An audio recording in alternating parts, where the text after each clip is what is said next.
Yo, selamat datang. Jadi ini video selanjutnya. Jadi di video sebelumnya aku udah bahas tentang kota Surabaya. Jadi di video ini aku bakal bahas tentang klub sepak bola kebanggaan kota Surabaya yang sedang merayakan ulang tahunnya pada tanggal 18 Juni tahun 2021 yang ke-94. Jadi klub itu adalah Persebaya Surabaya, di mana klub ini adalah klub idolaku di Indonesia. Jadi sebagai orang Surabaya asli harus mencintai produk daerahnya lah. Jadi Persebaya adalah satu-satunya idolaku klub Indonesia, karena aku sudah mengenal sepak bola dari sekolah dasar, lalu aku bisa jatuh cinta kepada Persebaya itu pada saat tahun 2010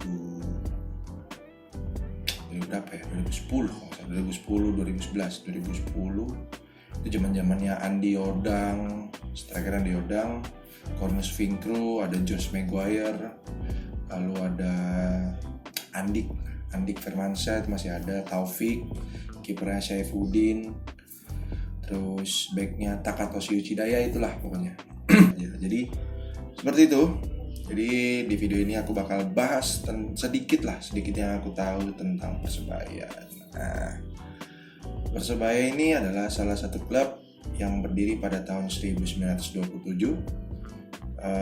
Salah satu pendiri PSSI. Jadi klub pendiri PSSI salah satu Persebaya. Aku juga lupa siapa aja klub pendirinya. Nah, bisa dibilang Persebaya juga klub yang paling tua. Jadi di Indonesia itu memiliki sejarah yang cukup panjang lah. Terus setauku itu Persebaya udah pernah juara Liga juga, udah pernah 2004 kalau nggak salah, 2004 ya. Aku belum seneng Persebaya sih, itu masih 4 tahun. Pokoknya baru memperhatikan itu Persebaya baru tahun 2010 lah, itu baru aku perhatikan. Terus gak lama PSSI itu dibekukan kalau nggak salah sama FIFA. Sebelum dibekukan itu ada dualisme liga, jadi ada yang ke ISL, ada yang ke IPL tahun 2011 lah. 2011 itu ada dualisme liga. Nah, Persebaya yang asli ini ikut ke Indonesian Premier League. Nah, di tengah jalan Menpora membekukan PSSI karena ada satu problem. Lalu FIFA membekukan PSSI. Jadi sepak bola Indonesia mati. Lalu pada saat tahun 2016-17 itu ada Persebaya Tiruan. Jadi Persebaya Tiruan itu namanya dulu tuh Bonek FC sama Surabaya United masalah. Nah, itu Persebaya yang palsu lah, bukan Persebaya asli. Sedangkan Persebaya yang asli itu berada di Indonesian Premier League. Nah, berhubung Indonesian Premier League ini tidak diakui, yang awalnya diakui menjadi tidak diakui oleh PSSI. Jadi Persebaya mengalami keterpurukan lah, tidak diakui oleh PSSI Persebaya yang asli, namun malah Persebaya yang palsu yang diakui oleh PSSI. Persebaya yang palsu sekarang namanya itu kalau nggak salah Bayangkara FC lah. Bayangkara FC itu klub nggak bener, tapi nggak apa lah. Ya bikin jangkep di Indonesia biar seru. Jadi begitu.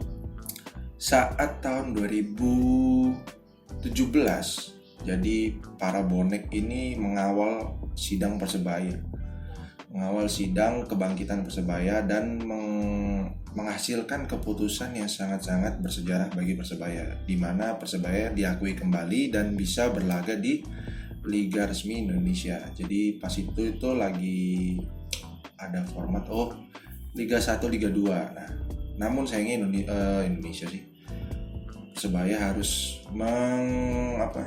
mengawali dari Liga 2. Tapi Persebaya mampu menjadi juara langsung di musim pertamanya langsung jadi juara Liga 2 dan bisa langsung naik ke Liga 1 sampai saat ini. Nah, kecintaan bonek, jadi Persebaya itu memiliki, ya semua orang tahu lah, memiliki supporter yang sangat-sangat fanatik. Nah, bagaimana penduduk Surabaya ini mencintai klub bola kesayangannya itu dengan berbagai cara, seperti ada mural di tiap jembatan, itu sangat-sangat wow. Menurutku mungkin banyak ya supporter-supporter di luar kota seperti itu, tapi menurutku itu adalah hal yang spesial ya dalam mencurahkan cinta kepada klub kebanggaannya. Nah, seperti banyak spanduk juga. Nah, itu menurutku juga salah satu bentuk kecintaannya. Nah, terus bonek yang dulu itu aku kenal dengan terkenal dengan stigma itu anarkis, tapi sekarang menurutku ya mungkin masih ada beberapa oknum yang anarkis, tapi sudah banyak yang menjadi dewasa. Menurutku ini benar-benar perkembangan yang sangat-sangat baik dari bonek mania dan juga untuk Persebaya, di mana pemilik sekarang ini Asrul Ananda itu berusaha untuk merangkul para bonek mania itu untuk lebih berkoordinasi dengan petinggi Persebaya. Nah, itu adalah salah satu hal positif yang menurutku benar-benar harus dipertahankan sampai nanti. Nah, lanjut aja nih.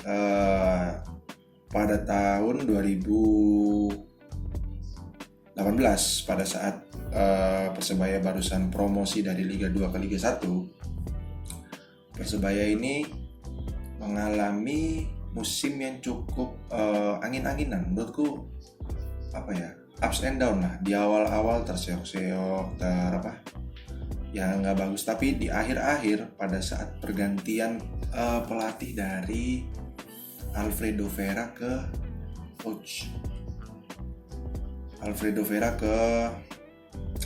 Jajang Nurjaman kalau nggak salah. Ya, Jajang Nurjaman itu mengalami tren yang sangat-sangat menanjak. Jadi dari papan tengah bisa merangsek ke papan atas, peringkat 5. Ya, peringkat 5. Untuk ukuran tim promosi itu sebuah pencapaian yang sangat-sangat bagus lah. Nah, itu juga nggak terlepas dari dukungan para bonek mania yang setia menunggu proses dari Persebaya. Nah, di tahun berikutnya Persebaya itu mendatangkan pemain-pemain yang menurutku pemain-pemain baru di Indonesia,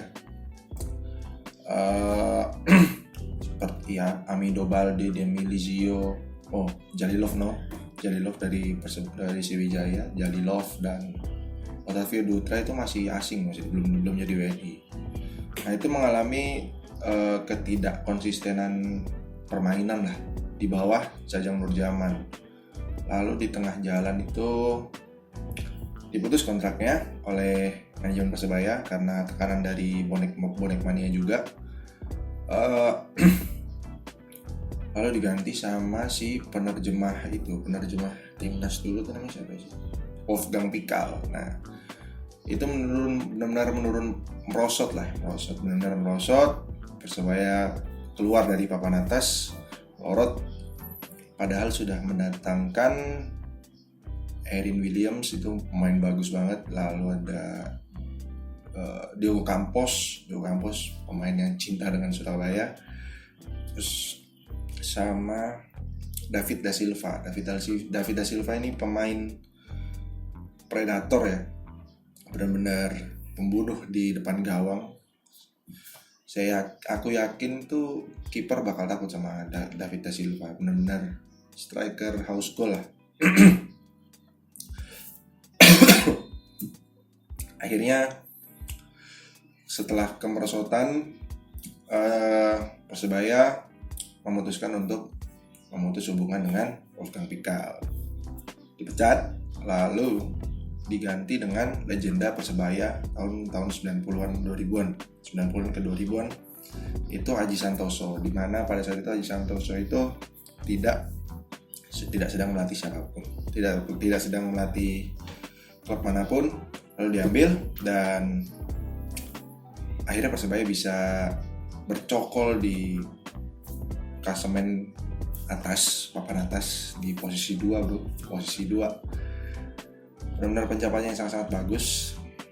Lalu di tahun depan ya, tahun 2020 itu Persebaya bisa dikatakan sudah memasang target setinggi mungkin. Jadi udah memasang target juara dengan materi pemain yang benar-benar mumpuni. Lalu Covid datang dan liga dibatalkan, dihentikan. Lalu sekarang Persebaya lebih berhati-hati dengan membeli pemain, dan salah satu hal yang aku suka dengan Persebaya itu tidak mendatangkan pemain lokal top. Jadi yang didatangkan itu seperti nama-nama yang menurutku jujur saja asing buat didengar, seperti Adi Setiawan, lalu ada Reva Adi Utama, Frank Ricard Sokoy. Pasti kalian kurang mengetahui lah. Yang mungkin kalian tahu kan seperti Hansa Muyama, terus Evan Dimas, itu kan itu dulu juga incaran dari Persebaya, namun kan tidak datang. Tapi sekarang menurutku jalan dari Persebaya ini udah benar, karena menurutku pemain lokal dengan harga tinggi itu tidak sebanding dengan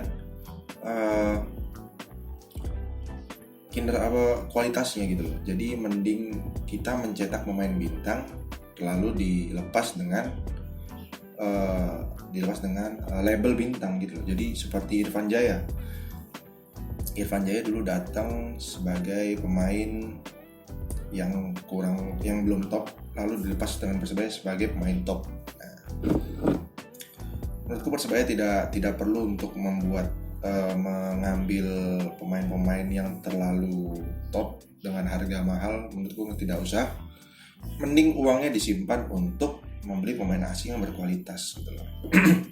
Dan benar aja, feelingku pemain asing ini yang dibeli oleh Persebaya ini adalah pemain-pemain yang berpengalaman, berkualitas, dan bisa berpengaruh untuk tim lah. Seperti rekruter barunya itu Ali Sesai. Nah, itu Ali Sesai itu ex Leicester City, punya akademi Leicester City, terus punya caps di timnas Sierra Leone. Jadi menurutku ini sangat-sangat bagus lah buat Persebaya. Lalu ada Taisei Marukawa dan Bruno Moreira. Itu Taisei ini dari Jepang, terus Bruno Moreira dari Brazil. Ini dua-duanya masih muda, masih umur 20, di bawah 25. Menurut gue ini bagus, kayaknya proyek jangka panjang lah. Dan aku yakin harganya juga nggak mahal. Pasti masih mahalan Hansamu, Evan Dimas daripada kedua pemain ini. Terus di depan ada asing, itu ada Jose Wilson. Ini striker yang cukup hampir 30, umurnya udah 9. Jadi 3 pemain asing ini umurnya di bawah 30. Benar-benar visi yang bagus dari manajemen untuk mengambil pemain-pemain yang tidak tua gitu loh. Mungkin ada pemain tua seperti Randy Irwan, ada Johan Yoga lah namanya, nggak salah, Johan Yoga itu striker. Terus ada Samsul Arif Munib, itu juga striker. Itu menurutku buat ngerangkul tim aja sih, kayak mereka punya pengalaman, mereka bisa menjadi leader, dan mereka juga bisa berpengaruh buat permainan tim. Jadi menurutku jalannya Persebaya ini udah benar. Jadi nggak perlu lah kita kita harus percaya sama yang namanya rebuild tim. Jadi tim ini di Indonesia ini susah banget buat mempertahankan tim yang itu aja. Jadi harus benar-benar bisa mencetak terus pemain-pemain yang berkualitas gitu loh. Jadi itu aja buat Persebaya. Ya, buat Persebaya aku ucapkan selamat ulang tahun yang ke-94. Semoga nantinya bisa menjadi klub yang lolos ke Liga Champions Asia, klub Indonesia, karena udah lama banget klub Indonesia tidak berpartisipasi ke Liga Champions Asia. Nah, semoga Persebaya bisa, dan menurutku Persebaya sangat bisa, dan klub-klub lainnya juga harus sangat bisa. Pesanku untuk bonek, dikurangi oknum-oknum itu, harus benar-benar dikurangi untuk membuat kisruh lah. Karena jalannya bonek ini udah benar. Bonek itu sekarang udah tertib, udah tidak meresahkan warga. Tapi masih ada oknum yang bikin warga itu keresahan. Nah, itu harus ditangani oleh petinggi-petinggi bonek dan juga Persebaya. Untuk sepak bola Indonesia, semoga kualitasnya semakin naik dan bisa berbicara banyak lah di Asia maupun di dunia lah. Peringkat FIFA dibenerin dulu lah, masa ke 170 kurang. Ya seharusnya Indonesia tuh di atas 100 lah dengan kualitas yang ada. Cuma kan ya kita tahu sendiri, fasilitas dan menurut gue sih pelatih sudah bener, tapi cuma pengembangan liga ini kurang baik. Jadi itu pembahasan, ya aku tadi ngomong sedikit tapi ini udah beberapa belas menit, tapi ya mungkin nggak kerasa. Ya, so enjoy the video and thank you for watching. Don't forget for like, subscribe, and comment. Kalau ada masukan silahkan komen aja. So jangan lupa jaga kesehatan, jangan lupa makan, jangan lupa ibadah, dan tentunya jaga diri dimanapun. Jaga diri dimanapun. Thank you guys. Salam satu nyali, Wani.